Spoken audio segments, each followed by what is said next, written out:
अनलाइटेड हैं, तो उनसे हमें बातों के बारे में जानने का मौका मिलेगा और साइंटिफिक वे में जानने का मौका मिलेगा। क्योंकि हम मेडिटेशन के बारे में बहुत सालों से जानते हैं, इसका हमारी बॉडी पे क्या असर पड़ता है। अगर हम मेडिटेशन करते हैं तो कैसे हम क्रोनिक डिजीज से बच सकते हैं। बेसिकली रूट कॉज हर डिजीज का हम शुरू से बात करते आए हैं, स्ट्रेस होता है। जो आज की मॉडर्न लाइफ का स्ट्रेस जो है हमें डिफरेंट डिजीजेस देता है, चाहे वो कैंसर हो, चाहे वो डायबिटीज हो, चाहे वो हाइपरटेंशन हो, नेम एनी डिजीज। और हमारा जो खान पान है, जो आज का हमारा टॉपिक है, उसका नाम भी वैसा है कि बीमारी को नहीं, बीमार का इलाज होना चाहिए। जो एलोपैथी है वो बीमारी का इलाज करती है। एक बीमारी है, सिम्टम लिया उसका इलाज कर दिया, दूसरा सिम्टम लिया उसका एक गोली और दे दी, कुछ और सिम्टम दिया तो उसका और एक इलाज कर दिया। जैसे कि हमारी जो मेडिकल फील्ड है उसमें जो सुपर स्पेशलाइजेशन है वो भी इसी तरह से काम करती है। किसी को पेट की बीमारी है तो पेट के डॉक्टर के पास भेज दिया, किसी को दिल का रोग है तो उसको कार्डियोलॉजिस्ट के पास भेज दिया, किसी को डायबिटीज है डायबिटोलॉजिस्ट के पास भेज दिया, किसी को नर्व्स का प्रॉब्लम है तो न्यूरोलॉजिस्ट के पास भेज दिया। तो वो सिर्फ एक पार्ट का निवारण कर रहे हैं, उसका इलाज कर रहे हैं। परमानेंटली उस जो बीमारी है उसका इलाज नहीं हो रहा है, उसका जो रूट कॉज है उसका इलाज नहीं हो रहा है। जो रूट कॉज है वो बीमार के अंदर है। अगर हम इंडिविजुअल बेसिस पे हर किसी को एज ए पेशेंट को देखें, हर एक इंसान को देखें, तो बहुत सारी प्रॉब्लम का हल हो सकता है। डॉक्टर रंजन। बहुत यस डॉक्टर संदीप सर, आपने काफी अच्छा बताया। पिछले 7 महीने से हमारा ये प्रयास जारी है और खुशी की बात है कि आज हमारे साथ स्वामी शैलेंद्र जुड़े हैं। स्वामी शैलेंद्र जी से मैं कई साल पहले उनके मूर्तल आश्रम पे मिला हुआ हूँ। मैंने उनका कोर्स अटेंड किया हुआ है, ध्यान समाधि, आनंद समाधि, और मैं उनके व्यक्तित्व से काफी प्रभावित हूँ। मैं जब 11th स्टैंडर्ड में था तब से मैंने ओशो को पढ़ना शुरू किया, और ओशो की हिंदी में जितनी अवेलेबल पुस्तक हैं वो 11th और 12th के दौरान मैंने बहुत पढ़ी। ओशो को मैं जीवन में जी रहा हूँ, स्पष्ट रूप से नहीं, लेकिन हाँ, मेरे अप्रोच में, मेरे लाइफ स्टाइल में, मेरे और स्वामी जी से जब मैं मूर्तल में मिला तो मुझे बहुत कुछ वैसा ही अनुभव हुआ। स्वामी शैलेंद्र सरस्वती जी की शब्दों में जो आध्यात्मिक गहराई है वो अनूठी है। हम बहुत सौभाग्यशाली हैं, स्वामी जी ने समय दिया है spiritual doctors for holistic health के लिए। आज डॉक्टर सौरभ सिर्फ हमारे साथ जो स्पिरिचुअल डॉक्टर्स हैं या हमारी रूटीन जो ऑडियंस है वही नहीं जुड़ी हुई है। मैं अपने दोस्तों को बताना चाहता हूँ, डिफरेंट डिफरेंट जो ओशो सेंटर्स हैं, जहाँ ओशो के फॉलोअर्स हैं या सन्यासीज हैं, वहाँ पे भी इसका बहुत सारे सेंटर्स के अंदर लाइव टेलीकास्ट हो रहा है आज के सेशन का। तो जो लोग हमें इस समय देख रहे हैं उन सबका मैं बहुत बहुत स्वागत करता हूँ और धन्यवाद करता हूँ, आपने समय से समय निकाला और आज आप इस सेशन से कुछ ऐसा लेके जाएंगे जो आपकी लाइफ को ट्रांसफॉर्म करे। जो आप एक चीज को इसमें, मैं हमेशा ये बात करता हूँ, एक सेशन से अगर हम एक चीज भी ले जाएं और उसको अपने जीवन में उतार लें तो हमने उस समय की वैल्यू को डाल दिया, हमने उस समय को व्यर्थ नहीं किया है। सिर्फ हमने सुनने का प्रयास नहीं किया है, उसको अपने जीवन में उतारने का ही एक निर्णय किया है। वही जो एक निर्णय होता है हमारी लाइफ में ट्रांसफॉर्मेशन लेके आता है। और जब मास्टर्स से हम बात सुनते हैं तो वो उनकी जो प्रेजेंस होती है, उनका जो प्रेजेंट होते हैं वो समय, वही लाइफ में बहुत ट्रांसफॉर्मेशन ले आते हैं। तो बहुत सौभाग्य भरा दिन है आज spiritual doctor for holistic health के लिए। और डॉक्टर रंजन, आज सिर्फ हमारे साथ स्वामी शैलेंद्र जी नहीं, हमारे साथ माँ अमृत प्रिया भी साथ में जुड़ेंगी, जो कि स्वामी शैलेंद्र की वाइफ है। तो उनके बारे में भी मैं आपसे जानना चाहूंगा। साथ में मैं उनके बारे में जितना पढ़ा है, बहुत अच्छी सिंगर हैं। तो आज उनसे भजन भी हम सुनेंगे सेशन के दौरान। दो हमारा जो सेशन है बहुत फॉर्मल रहता है, लेकिन हमारा सेशन ओपन रहता है हर एक एक्सपीरियंस के लिए। तो आज हम कोई भी ऐसा मौका नहीं जाने देंगे जो हमें आज मिला है, क्योंकि ऐसे मौके लाइफ में बार बार नहीं मिलते, ऐसे पल लाइफ में बार बार नहीं आते हैं। और जब मैं पूना में जाता हूँ, वहां पे बैठ के मेडिटेशन करता हूँ, तब मैंने कभी सोचा भी नहीं था कि मास्टर के छोटे भाई जिन खुद जो अनलाइटेड हैं उनके साथ में माँ अमृत प्रिया के साथ में मुझे सेशन करने का, होस्ट करने का मौका मिलेगा। और आज मैं सच में खुद पे विश्वास नहीं कर पाऊंगा। आज थोड़ा सा मैं इतना इस तरह से, यूजुअली ऐसा नहीं बोलता हूँ बीइंग ए डॉक्टर, लेकिन आज मैं इतना खुश हूँ या नर्वस हूँ मैं खुद नहीं जान पा रहा हूँ। मेरे अंदर कैसी फीलिंग्स है आज, क्योंकि ये सपने ही होते हैं आपके भी, ऐसा होगा, अरे ऐसा होगा। कितनी रात को मेरे को नींद नहीं आई भी, मैं स्वामी शैलेंद्र जी के साथ में सामने बैठा हूँगा, उनसे बात कर रहा हूँगा, क्योंकि this is just a dream जो हर किसी के जीवन में नहीं आता है। और मेरे को मालूम है बहुत सारे दोस्त ऐसा फील कर रहे होंगे, और थोड़ा सा एनवी और थोड़ा जेलसी फील कर रहे होंगे, संदीप और डॉक्टर रंजन जो है ये स्वामी से डायरेक्टली बात कर पा रहे हैं। यस यस, ये बिल्कुल हमारे लिए गर्व की बात है। स्वामी शैलेंद्र जी को हम होस्ट कर रहे हैं। स्वामी शैलेंद्र जी, आपका स्वागत है हमारे इस प्लेटफॉर्म पे। एमबीबीएस आपने परस्यू किया ओशो के कहने पर, तो आप अपने सेशन में अपनी बात तो खैर रखेंगे ही। स्पिरिचुअल डॉक्टर पर हम दोनों मेडिकल डॉक्टर ने जो ये प्लेटफॉर्म शुरू किया, स्पिरिचुअलिटी और साइंस के बीच में जो एक गैप है, स्पिरिचुअल लोग अपने आप को स्पिरिचुअल ज्यादा वैल्यूबल समझते हैं, साइंटिस्ट लोग साइंस को ज्यादा वैल्यूबल समझते हैं। ये ब्रिज को गैप करने का हमारा प्रयास है।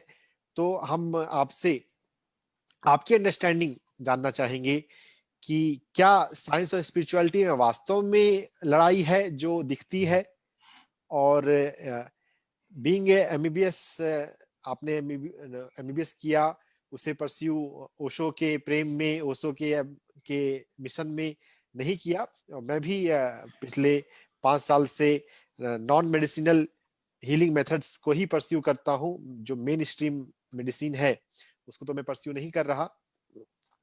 लेकिन आपकी अंडरस्टैंडिंग से हम जानना चाहेंगे कि उस मेडिकल साइंस के बैकग्राउंड का स्पिरिचुअलिटी में उसके कारण क्या प्रभाव पड़ा, और जो मेडिकल डॉक्टर हमारे साथ यहाँ पे जुड़े हुए हैं, उसमें हमारे ऑडियंस में कुछ बिल्कुल नए भी हो सकते हैं जिन्होंने अभी स्पिरिचुअलिटी के बारे में वो ज्यादा नहीं जानते। कुछ डॉक्टर यहाँ पे ऐसे भी होंगे जिनको लगता होगा मेडिकल साइंस ही सुपीरियर है स्पिरिचुअल साइंस से। तो जो नए लोग जुड़ रहे हैं, जो मित्र हमारे डॉक्टर मित्र जुड़ रहे हैं, वो अध्यात्म को किस तरह से देखें, किस तरह से ले, इस बारे में हम आपसे विशेष जानना चाहेंगे। मतलब साइंटिफिक और मेडिकल पहलू जो आप इलाबोरेट कर सकें अपने शब्दों में। हमारा main focus spiritual doctor for holistic health पर वो है। धन्यवाद डॉक्टर रंजन जी, संदीप जी, सभी मित्रों को नमस्कार। प्यारे मित्रों, एक महत्वपूर्ण सवाल से हम चर्चा शुरू कर रहे हैं। जैसा कि रंजन जी ने पूछा, स्पिरिचुअलिटी और साइंस के बीच में जो गैप है, क्या वह ब्रिज किया जा सकता है? पहले तो यह समझ लें, यह गैप कैसे क्रिएट हुआ। पूरब की सभ्यता एक ढंग से विकसित हुई और पश्चिम की सभ्यता संस्कृति दूसरे ढंग से विकसित हुई। ये दो अप्रोच, नॉर्थ और साउथ पोल जैसी समझो, चुंबक के दो ध्रुव होते हैं, करीब करीब एक दूसरे से बिल्कुल विपरीत। वैसा ही पूरब में बहुत ज्यादा जोर दिया गया कि केवल आत्मा परमात्मा सत्य है, चैतन्य सत्य है, जगत मिथ्या। जब जगत मिथ्या कह दिया, स्वप्नवत कह दिया, फिर उसकी उपेक्षा शुरू हो गई। फिर शरीर की कौन फिक्र करे, शरीर की बीमारियों की कौन चिंता ले, बाहर की दुनिया की कौन फिक्र ले, स्वप्नवत है, छोड़ दिया। केवल ध्यान की चिंता की। स्पिरिचुअलिज्म की जड़ें बहुत गहरी हो गई और पदार्थ पर से हमारी पकड़ छूट गई। बाहर से हम दीन दरिद्र हो गए, गुलाम हो गए, सब प्रकार से शोषित हुए। पश्चिम में इसका ठीक उल्टा हुआ। एक मटेरियलिस्टिक एटीट्यूड कि जो दिखाई पड़ रहा है यह जगत ही सत्य है, यह शरीर ही सब कुछ है। वहां पर आत्मा की चेतना की बात ही खत्म हो गई। जो दिखाई पड़ रहा बस उसका ही ख्याल करो, अच्छा घर बनाओ, अच्छा वाहन हो, अच्छे कपड़े हो, लंबी उम्र हो सके। निश्चित रूप से उन्होंने साइंस को विकास किया, लेकिन वो भी अधूरा था।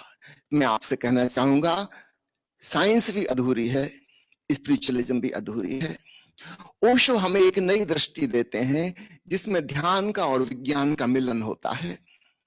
और उसकी शुरुआत यहीं से होगी कि हम मनुष्य के रूप में शरीर भी हैं, मन भी हैं, हृदय भी हैं और आत्मा भी हैं और परमात्मा भी हैं। मल्टी डायमेंशनल हमारा होना है। इसमें से किसी एक बात को चुनना और दूसरे की उपेक्षा कर देना सही निर्णय नहीं है, विवेकपूर्ण नहीं है। ये शरीर भी हमारा है, इसका भी ख्याल रखना होगा।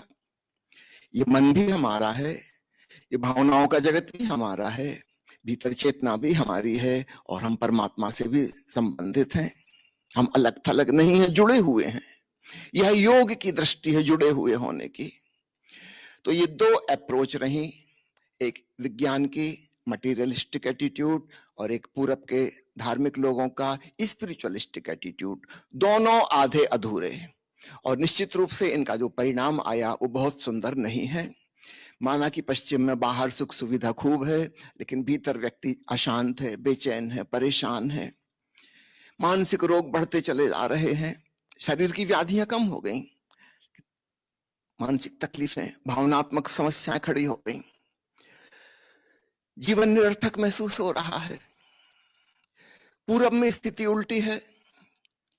हम बाहर से दीन दरिद्र हैं, बीमार हैं, अच्छी सुविधाएं नहीं है, सुख नहीं है, बेरोजगारी है, गरीबी है। भीतर भीतर हम शायद ज्यादा संतुष्ट हैं, ज्यादा शांत हैं, लेकिन बाहर से हम परेशान हैं। ये दोनों ही स्थितियों से हम बच सकते हैं अगर एक समन्वय, और वह समन्वय इस बात पर आधारित होगा कि हम पहले तो इस बात को स्वीकारें कि जैसे हम मनुष्य हैं, हम मल्टी डायमेंशनल, बहुआयामी हैं। ये शरीर भी हमारा उतना ही सत्य है जितना सत्य हमारा मन है, जितनी सत्य हमारी आत्मा है। तब हम एक बराबर सिमिलरिटी सब पर मान के चलेंगे और सबको एक साथ हम उपाय कर सकेंगे ज्यादा से ज्यादा स्वस्थ करने का। तो पहली बात तो यह है, और आधुनिक विज्ञान की एक चीज से यह बात मिलती जुलती है। क्वांटम फिजिक्स के बारे में आपको जानकारी होगी ही। पहले वैज्ञानिक मानते थे पदार्थ कण अलग हैं और ऊर्जा अलग है। धीरे धीरे पता चला कि वो दो नहीं है, एक ही अस्तित्व के होने के दो ढंग हैं। एक नया शब्द गढ़ा गया, क्वांटा, कण तरंग एक साथ।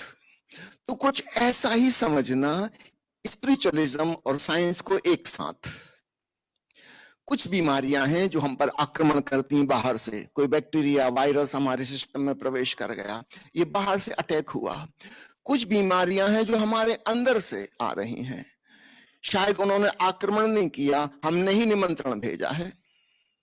वो मानसिक कारण हो सकते हैं उसके, जो हमें पता भी ना हो, हमारे अवचेतन में छुपे हुए हो सकते हैं, लेकिन उनको इनवाइट हम ही ने किया है। अब बड़ा मुश्किल है ये जो इनवाइटेड इलनेस है, इनसे छुटकारा पाना बाहर की औषधि के द्वारा। बाहर की औषधि बाहर से आई बीमारी को ठीक कर सकती है। पैर में चोट लग गई है, निश्चित रूप से इसका ठीक उपचार किया जाएगा, एंटीबायोटिक क्रीम लगाई जाएगी, पट्टी बांधी जाएगी, इसकी हीलिंग हो जाएगी घाव की। मन की चोटों का क्या किया जाए, दिल की चोटों का क्या किया जाए? वहां तो कोई मरहम पट्टी नहीं होती, लेकिन उनसे भी बीमारियां उत्पन्न होती हैं और वो हमारे शरीर को प्रभावित करती हैं।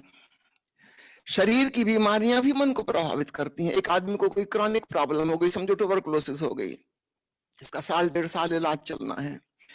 अब यह व्यक्ति उतना स्वस्थ मन का नहीं हो पाएगा जैसा पहले था।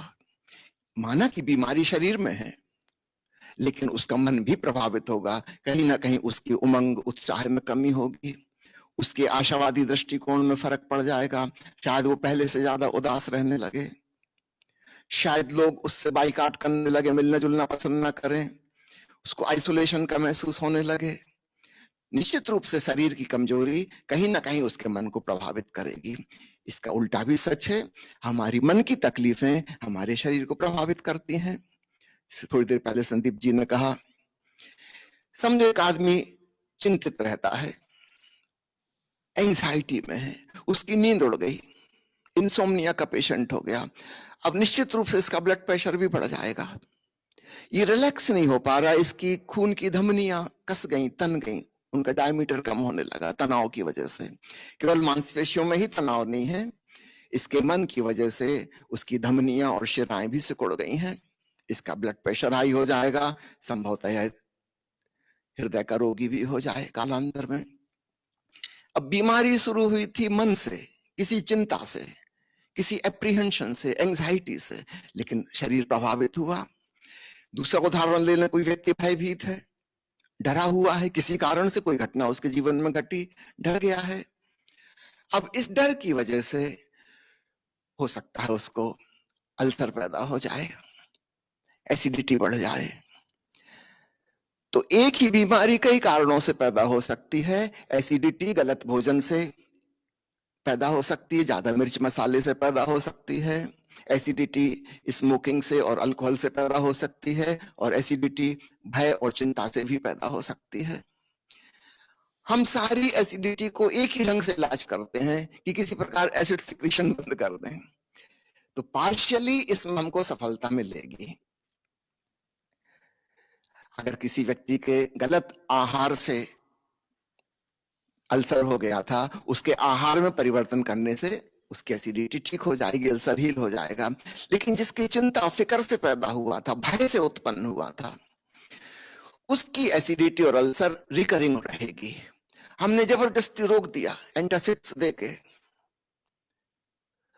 टेम्पररी हीलिंग हो जाएगी। हम पाएंगे फिर एक क्रॉनिक प्रॉब्लम हो गया, बार बार, फिर 2-4 महीने में फिर नया पेप्टिक अल्सर बन गया। तो एक ही बीमारी अलग अलग कारणों से पैदा हो सकती है। समझो किसी को डायबिटीज है, जेनेटिक कारणों से, आनुवंशिक बीमारी है इसलिए है, किसी को इसलिए है कि दूध की प्रोटीन से उसको एलर्जी थी, और चूंकि इंसुलिन की प्रोटीन भी दूध की प्रोटीन से मिलती जुलती है, एक ऑटो इम्यून सिस्टम बन गया, और हमारे इम्यून सिस्टम में इंसुलिन को, पेनक्रियास को ही नष्ट करना शुरू कर दिया। ये दूसरे प्रकार की हो गई, ये जेनेटिक नहीं है। एक तीसरे प्रकार की है, ओवर ईटिंग से उत्पन्न हुई। कोई व्यक्ति बहुत ज्यादा कार्बोहाइड्रेट्स कंज्यूम करता है, ओवरवेट हो गया है। आज की दुनिया में जितने डायबिटिक हैं उसमें से 50% से अधिक, ये मैं अपने प्रैक्टिकल अनुभव से आपको बता रहा हूं, 50% से अधिक लोग यदि अपना वेट रिड्यूस करके नॉर्मल ले आए, जितना हाइट के अनुसार होना चाहिए, किसी इंसुलिन की जरूरत नहीं पड़ेगी, किसी ओरल एंटी डायबिटिक की जरूरत नहीं पड़ेगी। एक्चुअली उनकी बीमारी डायबिटीज नहीं है, उनकी बीमारी ओवर ईटिंग है। अब ओवर ईटिंग क्यों है, और अगर हम गहराई में जाएं तब हमें पता चलता है कि हो सकता है इस व्यक्ति को प्रेम की कमी का एहसास होता हो, एक हृदय में एक खालीपन है, और उस प्रेम की आकांक्षा जो हृदय को भरना चाहता था, ये कहीं अपने पेट को भर के संतोष पा लेता है, एक फॉल्स सेटिस्फैक्शन। अब अगर ये प्रेम की आकांक्षा से उत्पन्न वजन का बढ़ना है, हम किसी भी प्रकार की डाइटिंग सिखा के इसको ठीक नहीं कर सकेंगे। कितनी ही डाइटिंग करे, टेम्पररी ठीक हो जाएगा। जैसी डाइटिंग छोड़ेगा 4-6 महीने बाद फिर उसी वजन पे फिर पहुंच जाएगा, कुछ भी फर्क नहीं पड़ेगा, फिर डायबिटीज जहां के तहां हो जाएगी। प्रॉब्लम कहीं गहराई में है, यह आदमी क्यों अतिशय भोजन कर रहा है? मन से उत्पन्न रोग है, उसको मन के तल पर ही ठीक करना होगा। तो प्यारे मित्रों, सबसे पहले मैं आपसे कहना चाहूंगा, हम मनुष्य का होना तन, मन, हृदय, चेतना, इन सबका समन्वित रूप है। मेडिकल साइंस केवल आउटर एस्पेक्ट को, बाहर की चीजों का ख्याल करती है। ठीक अपने आप में वह ठीक है, लेकिन वह पूर्ण नहीं हो सकती, और इसलिए मेडिकल साइंस कभी भी पूरे रूप से सब लोगों को ठीक नहीं कर पाती। कुछ लोगों पर असर है, ज्यादा से ज्यादा 50-60% लोगों पर असर है। एक आश्चर्य की बात है, जो अनसाइंटिफिक चिकित्सा प्रणालियां हैं वो भी काम करती हैं। शायद उनका प्रतिशत कुछ कम होगा, लेकिन 30-40% तो बहुत अच्छे से काम करती हैं, यद्यपि कोई साइंटिफिक बेस उनका नहीं है। ये बड़ी मजे की बात है, हमारी बहुत सी बीमारियां ही अवैज्ञानिक हैं, अनसाइंटिफिक हैं। मेरा मतलब या तो उनका ओरिजिन मानसिक है, या हार्दिक है, या आध्यात्मिक है। प्रसिद्ध वैज्ञानिक मनोवैज्ञानिक कार्ल गुस्ताव जुंग ने अपने वृद्धावस्था में इस बात का एक्सेप्ट किया है, इस बात को, कि बहुत सी बीमारियां पश्चिमी मुल्कों में अध्यात्म के अभाव की वजह से हैं। एक बड़े वैज्ञानिक का स्टेटमेंट है कि बहुत सारी बीमारियां अध्यात्म के अभाव की वजह से हैं। भीतर कुछ खालीपन का एहसास होता है और उसे कैसे भरें कुछ पता नहीं। मेडिसिन से बात नहीं बनेगी, साइकोथेरेपी से भी बात नहीं बनेगी, कुछ और गहराई। तो तन की बीमारियां हैं, वो फिजिकल लेवल पर, केमिस्ट्री के लेवल पर ठीक हो सकती हैं, केमिकल से ठीक हो सकती हैं। मन की बीमारियां हैं, मनोचिकित्सा से ठीक हो सकती हैं। आत्मिक बीमारियां हैं, वो जागरूकता की कमी से हैं, वो तो ध्यान सीखने, मेडिटेशन से ही ठीक हो सकती हैं। आपको जानकर हैरानी होगी, मेडिसिन और मेडिटेशन ये दोनों शब्द जिस मूल ग्रीक धातु से उत्पन्न होते हैं, उसका अर्थ है हीलिंग, स्वस्थ करने वाली चीज। दोनों का एक ही अर्थ है। मेडिसिन बाहर से ठीक करती है, मेडिटेशन भीतर से ठीक करता है। और अगर हम चाहते हैं कि मनुष्य जाति पूर्ण रूप से स्वस्थ हो सके, एक सुंदर और बेहतर मनुष्य जाति निर्मित हो सके, तो हमें मल्टीपल अप्रोच का सहारा लेना होगा। एक अकेली अप्रोच काम की नहीं। मैं खुद ही सन 2000 तक डॉक्टरी का काम किया करता था। धीरे धीरे यह बात समझ आने लगी कि हम जो कर रहे हैं, it is good but not enough. एक सीमा तक बहुत जरूरी है, उपयोगी है, लेकिन बहुत ज्यादा काम नहीं आ रहा है। एक बड़ा वर्ग है मरीजों का जो बिल्कुल छूट गया। विशेषकर साइकेट्री के केसेस में हमारी मेडिकल साइंस लगभग असफल है। हम केवल टाइम पास कर रहे हैं, एंटी डिप्रेसेंट खिला के कि कुछ और दवाइयां दे के कि ट्रंक्विलाइजर दे के हम व्यक्ति को सुला के रख रहे हैं। लाभ कुछ नहीं हो रहा है, या नगण्य रूप से लाभ हो रहा है। हाँ, टाइम के साथ अपने आप ही जो अप्स एंड डाउन्स होते हैं, बाइपोलर डिसीज है, कभी अप कभी डाउन, कभी मैनियक फेज, कभी डिप्रेसिव फेज, उसमें मरीज को लगने लगता है, परिवार वाले को लगता है, डॉक्टर को लगता है कि शायद मेडिसिन का असर हो गया, इसलिए अभी ठीक हो गया। लेकिन वही मेडिसिन बाद में 4 महीने बाद फिर काम नहीं करेगी, वो फिर दूसरे फेज में चला जाएगा। इसका मतलब वो मेडिसिन का इफेक्ट नहीं था, वो एक नेचुरल अप्स एंड डाउन्स थे बीमारी के। तो साइकेट्री के मामले में हम बिल्कुल असफल हैं। मैं एक बच्चे को जानता हूं, उसकी आंखें खराब थी, उसके माता पिता आई स्पेशलिस्ट के पास ले लेकर उसको जाते थे, जांच कराते थे, लेकिन कोई बीमारी पकड़ में नहीं आती थी। सुबह से उस बच्चे को कुछ भी दिखाई नहीं देता था। और ऐसा नहीं कि वो झूठ बोल रहा था, वो वास्तव में चलते चलते टकरा जाता था, गिर जाता था, चोट खाता था। बाद में उसे ठीक दिखने लगता था। तो जब भी डॉक्टर के पास ले गए, वो ठीक ठाक था, आंखों में कोई खराबी ना निकलती। लेकिन उसका अंधापन भी रियल था, धोखा नहीं दे रहा था, चोट खाता था, गिरता था, बिल्कुल दिखाई नहीं देता था उसको। धीरे धीरे धीरे समझ में आया कि उसके स्कूल की बस जब निकल जाती है तब उसकी आंखें ठीक हो जाती हैं। वो स्कूल नहीं जाना चाह रहा। तो ऐसा नहीं कि जानबूझ के वो कर रहा है, अब छोटा बच्चा है, लेकिन सब कॉन्शियस माइंड में उसके है कि किसी प्रकार ये समय बीत जाए, मेरे घर वाले मुझे स्कूल ना भेजें। वो अंधा हो जाता है, आंखों से उसकी जीवन ऊर्जा सिकोड़ ली जाती है। ये मन का खेल है। स्कूल बस निकल गई, पक्का हो गया कि अब स्कूल नहीं जाना पड़ेगा, धीरे धीरे आंख ठीक हो जाती हैं। हमारी बहुत सी बीमारियां साइकोलॉजिकल हैं, उनका साइकोलॉजिकल ही इलाज हो सकता है। बहुत सी बीमारियां, उदाहरण के लिए जिसको पहले हिस्टीरिया कहते थे, आजकल तो नाम बदल गया है बीमारी का, वो एक्चुअली अटेंशन सीकिंग सिकनेस है। मेरी तरफ ध्यान दो, वरना मैं हाथ पर रगड़ा के बेहोश होकर गिर रहा हूं, तब तो ध्यान देना ही पड़ेगा। जब मैं हॉस्पिटल में काम करता था, वहां पर अक्सर ये वाला होता था, कुछ महिलाओं को हिस्टीरिया की बीमारी थी। परिवार के लोग, मोहल्ला पड़ोस के लोग एम्बुलेंस में लेके आए और हड़बड़ी मची हुई, इमरजेंसी महिला बेहोश पड़ी है, मुंह नहीं खुल रहा उसका, पानी नहीं पिला सकते, आंखें जोर से बिची हुई हैं, तो देख के पता चल जाता है 1 मिनट में कि हिस्टीरिया है। मैंने जांच के लिए एक उपाय कर रखा था, एक कमरे में जहां उसको लिटा देते, फिर मैं परिवार वालों से कहता कि आप लोग सब बाहर निकल जाइए, जोर से कहता ताकि सबको पता, उस महिला को भी पता चल जाए वो सुन रही है, और ये पानी का गिलास आप यहीं छोड़ दीजिए टेबल पे और सब लोग बाहर निकल जाइए, इनको अकेला छोड़ के जाते हैं आधा घंटे के लिए। वो सब सुन रही है। उसकी बेहोशी मन के द्वारा क्रिएटेड बेहोशी है, भीतर तो उसको होश है। जब सारे लोग बाहर निकल आए, जोर से दरवाजा बंद किया ताकि उसको पता चल जाए आवाज से कि दरवाजा बंद हो गया है, और मैंने एक छोटा सा छेद बना रखा था देखने के लिए।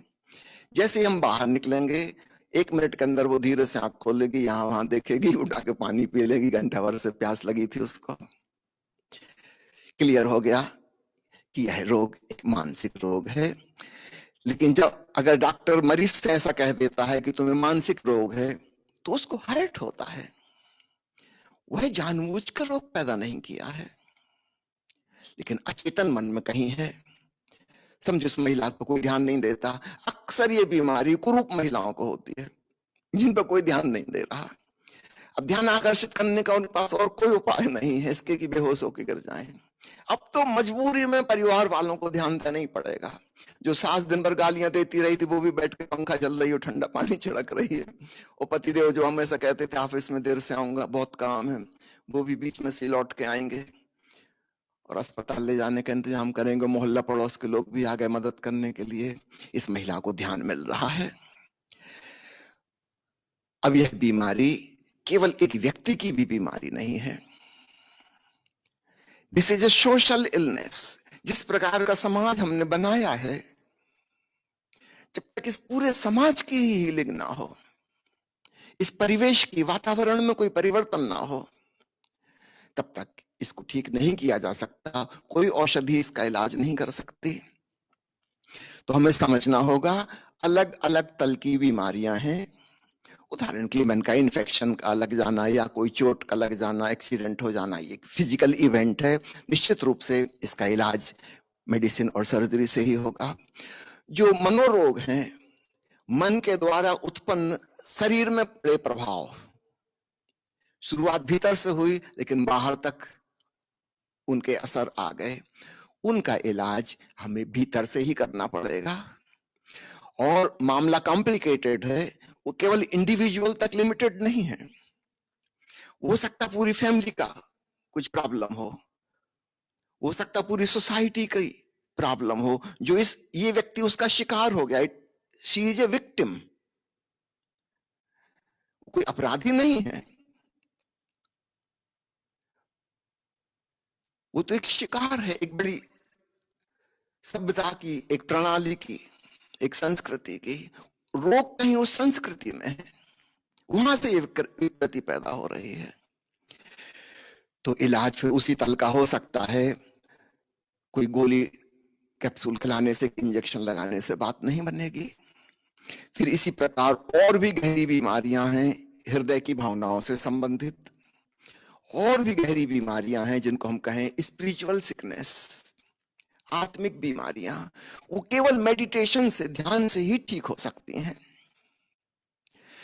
सदगुरु ओशो ने इन सब के ऊपर विशद व्याख्या दी है। उनका एक बहुत प्यारा प्रवचन है, मेडिसिन और मेडिटेशन। मैं चाहूंगा आप सभी लोग उसको अवश्य पढ़िए अथवा सुनिए। हसीबा खेलीबा धर्म्याध्यानम नामक किताब का वह पहला प्रवचन है, उसका ऑडियो भी उपलब्ध है। मैं व्हाट्सएप पर और फेसबुक पर अवेलेबल करा दूंगा कल, तो आप वहां से डाउनलोड करके उसको सुन भी सकते हैं। तो ओशो कह रहे हैं ये मल्टी डायमेंशनल मनुष्य है। पूरब ने इसका एक पक्ष चुना, दूसरे को इग्नोर कर दिया। पश्चिम ने एक दूसरा पक्ष चुना, पहले को इग्नोर कर दिया। और इसलिए दोनों प्रणालियां, मेडिसिन की और मेडिटेशन की, दोनों अपूर्ण हैं, दोनों अधूरी हैं। विवेकानंद आध्यात्मिक रूप से कितने ही संपन्न हो, स्वस्थ हो, लेकिन जब डायबिटीज होती है तो आखिर छोटी सी उम्र में ही विदा होना पड़ता है। उनकी डायबिटीज जेनेटिक है, उसको तो बाहर से ही इलाज करना होगा, वो भीतर की बीमारी नहीं है। तो भीतर से परिपूर्ण स्वस्थ हैं आध्यात्मिक रूप से, लेकिन शरीर तो रुग्ण है, छोटी उम्र में विदा होना पड़ता है। इसका ठीक विपरीत भी संभव है। बाहर से कोई व्यक्ति बिल्कुल स्वस्थ हो लेकिन मानसिक रूप से रुग्ण है। गरीब देशों में फिजिकल बीमारियां ज्यादा हैं, फिजियोलॉजिकल बीमारियां ज्यादा हैं, और अमीर संपन्न मुल्कों में धीरे धीरे उनकी मात्रा तो कम हो गई। बेहतर चिकित्सा सुविधाएं उपलब्ध हैं, ठीक प्रोटीन्स, विटामिन्स, मिनरल्स की समझ आ गई, क्या खाना क्या नहीं खाना पता हो गया। फिजिकल बीमारियां तो कम हो गई, लेकिन अब मेंटल सिकनेस बढ़ गई। और हमारे पूरे सभ्यता में, पश्चिम में भी, पूरब में भी, कहीं भी किसी से अगर कह दो कि यू आर मेंटली सिक, तो उसको और चोट लगती है। उसको कुछ लाभ नहीं होता, बल्कि इस डॉक्टर के प्रति एक घृणा और नफरत पैदा हो जाती है। ऐसा लगता है कि ये कह रहा है कि तुम झूठ बोल रहे हो, तुम्हारी बीमारी झूठी है। नहीं, जैसे किसी के सिर में चोट लग गई, हम सहानुभूति दिखाते हैं और उसको इलाज करने की कोशिश करते हैं, ठीक वैसे ही मन की चोट को, हृदय की चोट को भी समझना चाहिए, वही भी चोट है। और यह व्यक्ति जानबूझ के नहीं कर रहा है, ऐसा उसको हो रहा है। अब हमें इसका उपाय खोजना होगा कि कैसे यह ना हो। तो भीतर भी दो प्रकार के, जैसे बाहर इलाज होते हैं ना, क्यूरेटिव और प्रिवेंटिव, ठीक ऐसे ही भीतर भी संभव है। एक तो यह है कि हम मानसिक बीमारियों के आने के पहले ही अपने आप को इतना मजबूत कर लें, इतना जागरूक कर लें, इतना होशपूर्ण, प्रेमपूर्ण कर लें कि ये बीमारियां हमारे भीतर उत्पन्न ना हो सकें। यह ज्यादा आसान है। दूसरा है कि जब बीमारी आ जाए तब हम उपाय करें, ये थोड़ा कठिन है, क्योंकि वो जो मनोरोग से ग्रस्त व्यक्ति है उसकी फिर समझ और बुद्धि और आईक्यू ही इतना नहीं रह जाता कि वो मेडिटेशन जैसी सूक्ष्म बात को पकड़ सके। तो यहां पर एक डिफरेंस याद रखिएगा। शारीरिक तल पर कोई बीमारी आती है, हम आने के बाद भी उसका उपचार कर सकते हैं, ठीक है। जो प्रिवेंटिव मेजर्स हैं वो तो उपयोगी हैं ही, लेकिन क्यूरेटिव मेजर्स भी काम आते हैं।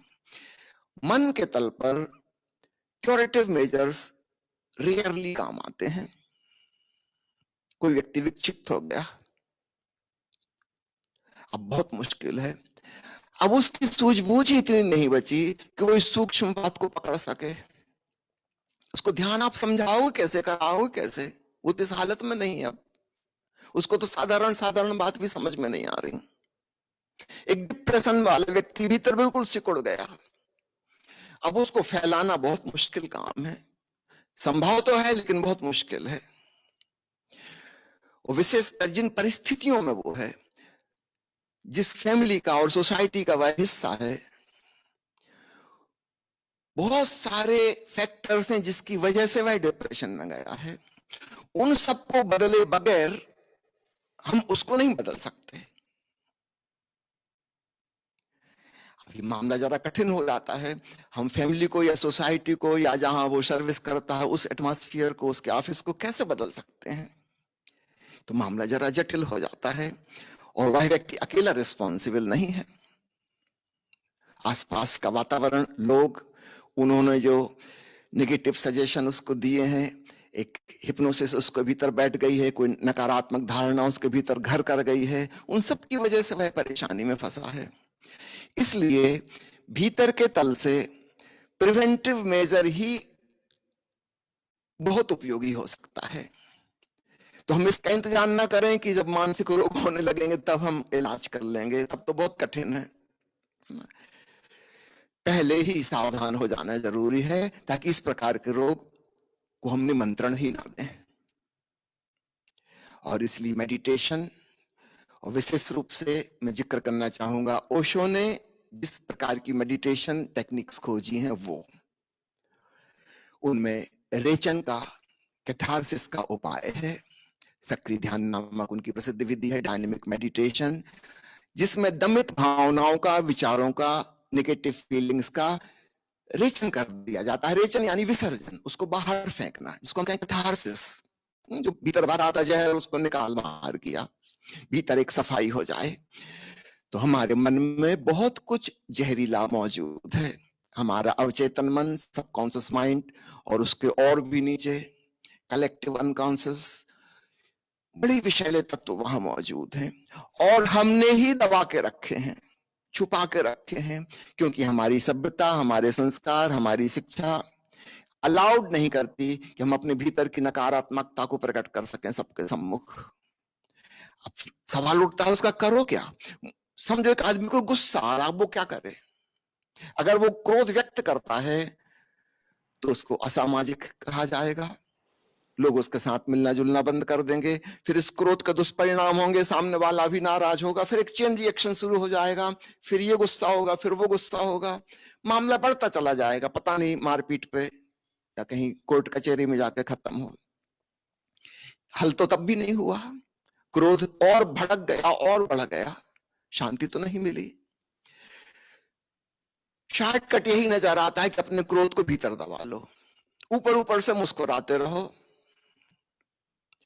लेकिन तब वो भीतर एक घाव बन गया।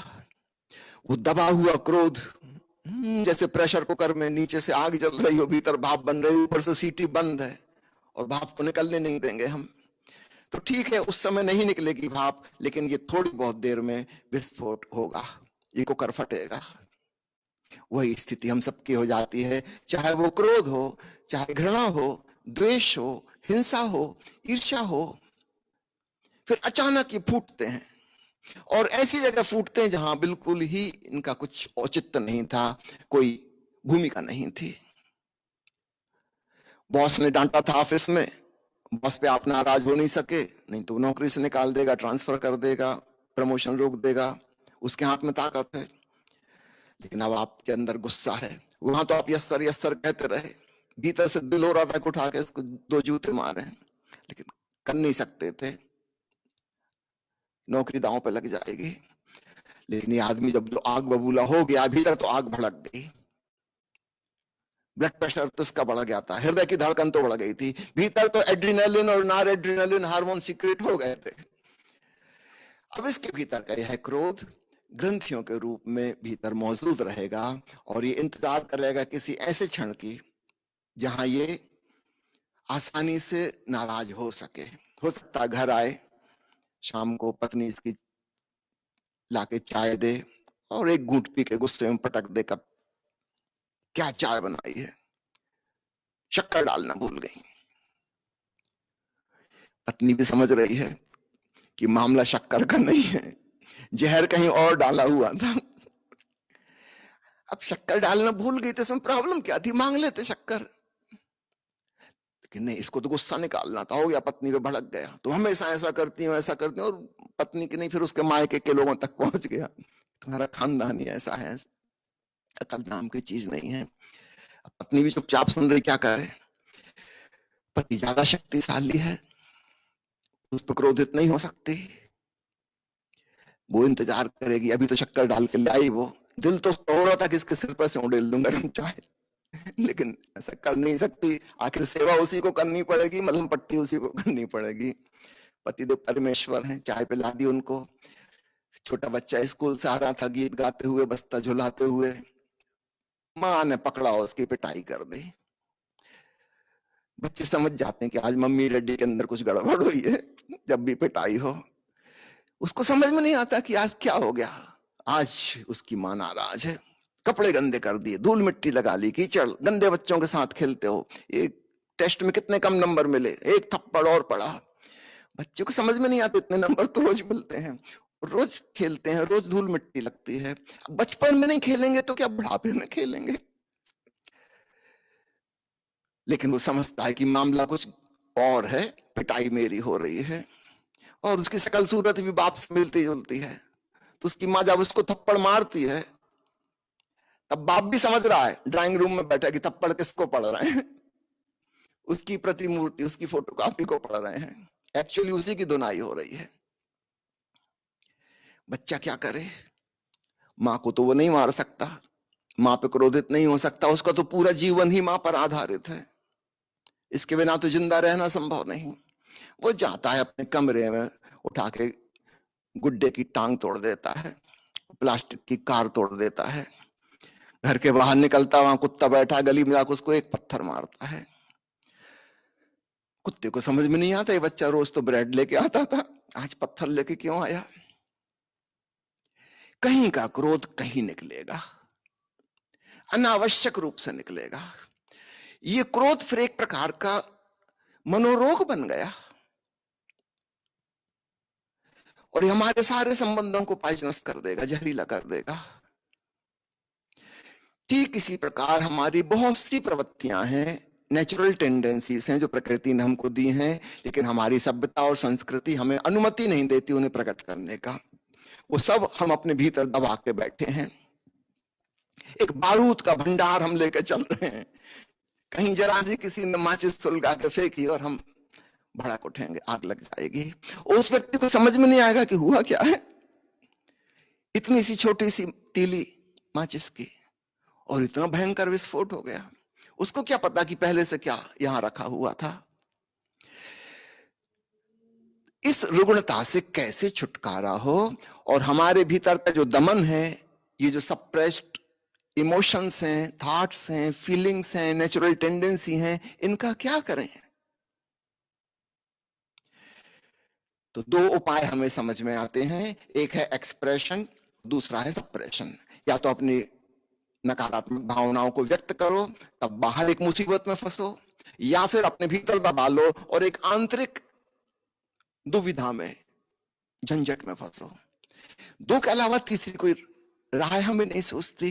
ओशो ने वह तीसरी राह सुझाई। वे कहते हैं neither suppression nor expression but transformation of the energy. अपने एकांत कमरे में बैठ के रेचन कर लो,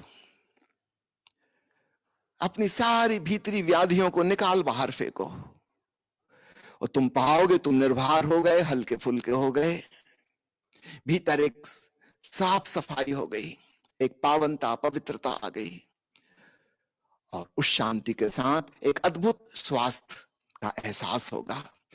न केवल तुम अपने भीतर शांत और स्वस्थ होगे, ये हिंदी का स्वस्थ शब्द बड़ा महत्वपूर्ण है।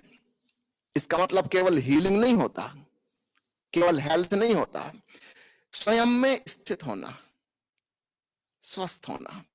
जब तुम अपनी आत्मरमण की अवस्था में पहुंचते हो, तुम स्पिरिचुअली हेल्दी हुए।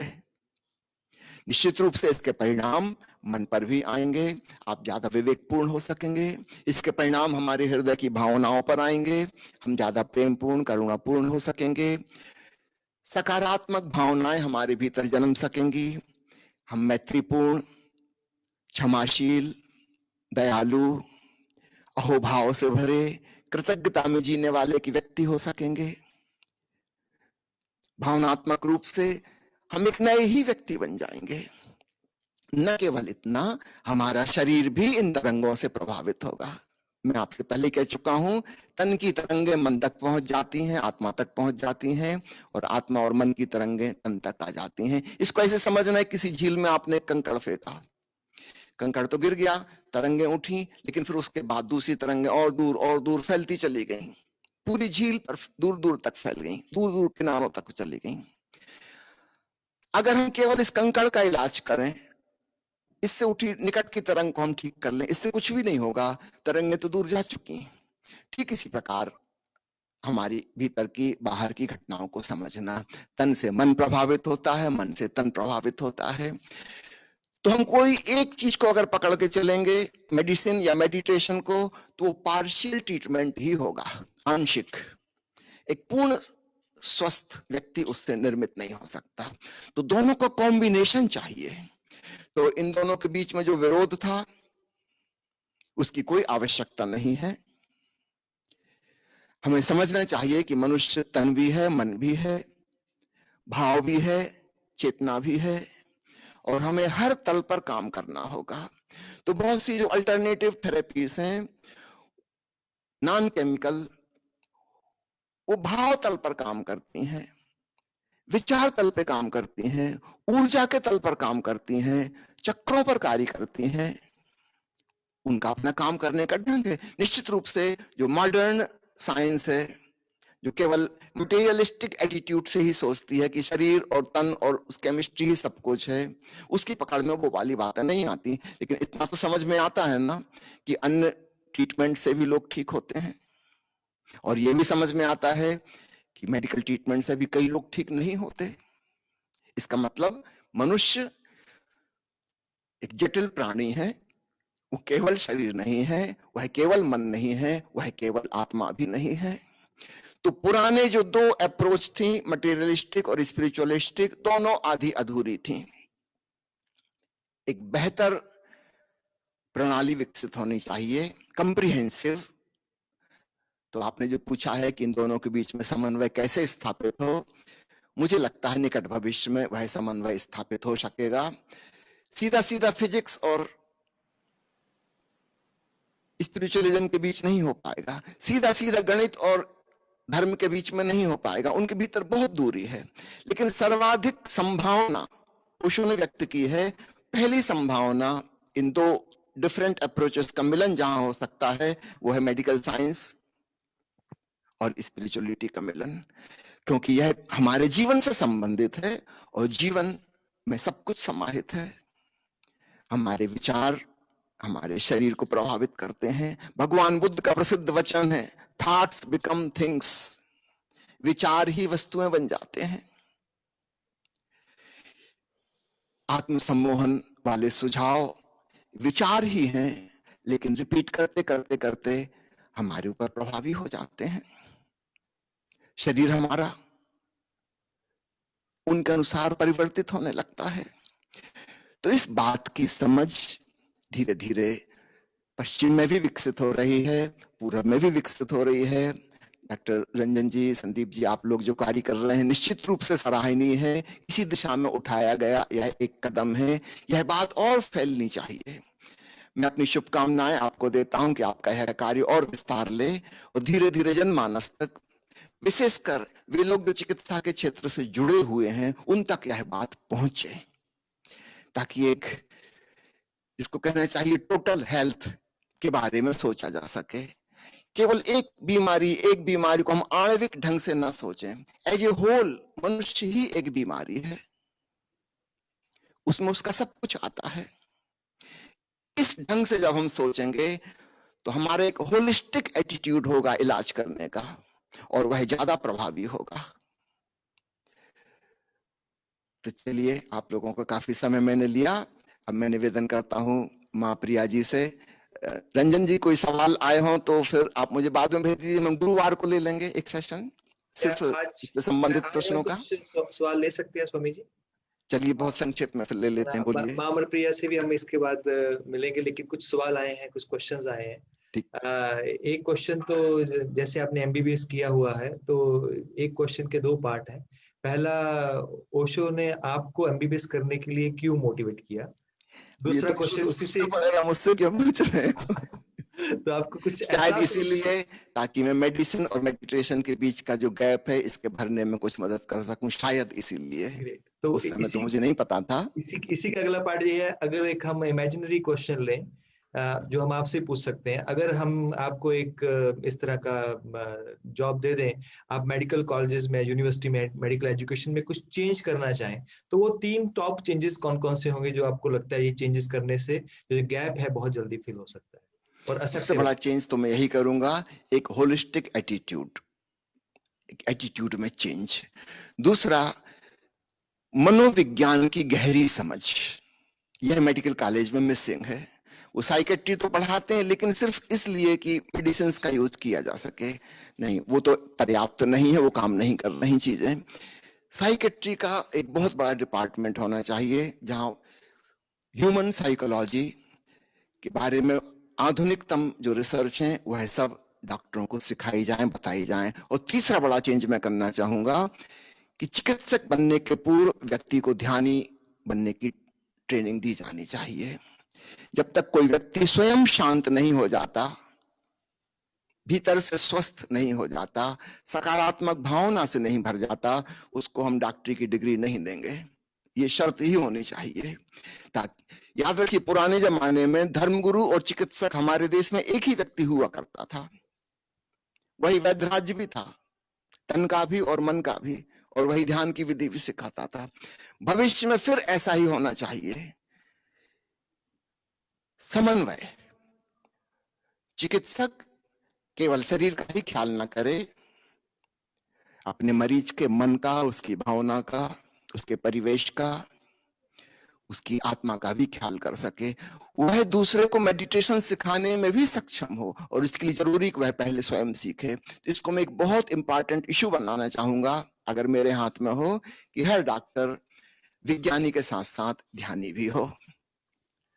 बहुत बहुत ठीक है जी, बहुत बहुत बहुत बढ़िया स्वामी हम शिवेंद्र जी। आमंत्रित करते हैं मां अमृतप्रिया जी को। जिस डायनेमिक मेडिटेशन के बारे में मैंने संक्षेप में चर्चा की, उसका एक छोटा सा प्रयोग सबको कराएंगी मां प्रिया जी। आप सबसे विदा लेता हूं, धन्यवाद।